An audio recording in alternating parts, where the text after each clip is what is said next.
بسم الله الرحمن الرحيم.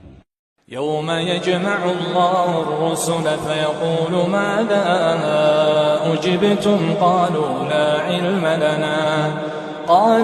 علم لنا إنك أنت علام الغيوب.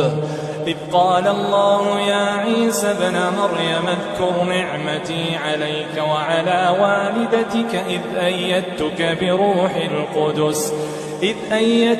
بروح القدس تكلم الناس في المهد وكهلا وإذ علمتك الكتاب والحكمة والتوراة والإنجيل وإذ تخلق من الطين كهيئة الطير بإذني فتنفخ فيها فتكون طيرا بإذني وتبرئ الأكمه والأبرص